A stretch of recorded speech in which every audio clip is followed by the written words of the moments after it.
جناب آج کے دن کافی زیادہ ہیپننگز کے حوالے سے خبریں آئی ہیں اور آج جو ہے بشرا بی بی ایک طویل عرصے کے بعد وہ بالآخر جیل سے نکلیں اور اپنے گھر فی الحال وہ موجود ہیں۔ اس 264 دنوں کے بعد ان کی رہائی ممکن ہو سکی اور ساتھ ساتھ اب جو قاضی فائز عیسیٰ چیف جسٹس صاحب ہیں وہ بھی کل رخصت ہونے جا رہے ہیں اور نئے چیف جسٹس جو ہیں وہ پرسوں اپنے عہدے کا حلف اٹھائیں گے۔ اب کئی سوالات ہیں کہ کچھ لوگ بھی بات کر رہے ہیں کہ بشرا بی بی کی جو رہائی ہے یہ کسی ڈیل کا نتیجہ ہے، کسی معاملے کا نتیجہ ہے۔ اچھا،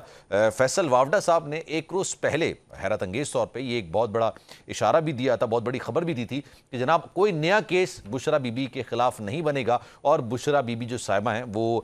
26 تاریخ سے پہلے رہا بھی ہو جائیں گی اور اپنے گھر واپس بھی آ جائیں گی۔ آج جو ہے پاکستان تحریک انصاف کے بانی چیئرمین سے ملاقات ہوئی کچھ وکلا کی جانب سے اور انہوں نے کہا کہ جناب ان کو بڑے چھوٹے سے سیل کے اندر رکھا ہوا ہے۔ انہوں نے بھی اپنے تحفظات کا اظہار کیا۔ ایک طرف یہ خبر کہ بشرا بی بی کی رہائی، دوسری طرف ان کے جو وکلا نے اپنے رودات پوری بیان کی ہے، اس سے پتہ نہیں سمجھ نہیں آ رہا کہ کیا واقعی میں معاملات بہتری کی طرف جا رہے ہیں، ڈیل کی طرف جا رہے ہیں، ڈیل ہو رہی ہے نہیں ہو رہی ہے۔ اس سے پہلے بھی جب جلسوں کا دور چل رہا تھا پاکستان تحریک انصاف کا، اس وقت بھی صبح 7 بجے کے قریب جب ملاقات ہوئی تھی تو لوگوں نے یہ گمان کیا تھا، یہ خیال کیا تھا کہ شاید کچھ حکومت اور پاکستان تحریک انصاف کے درمیان بات چیت کا سلسلہ شروع ہونے جا رہا ہے، لیکن پھر جس طرح سے لب و لہجے کا اظہار کیا گیا علی امین گنڈاپور کی جانب سے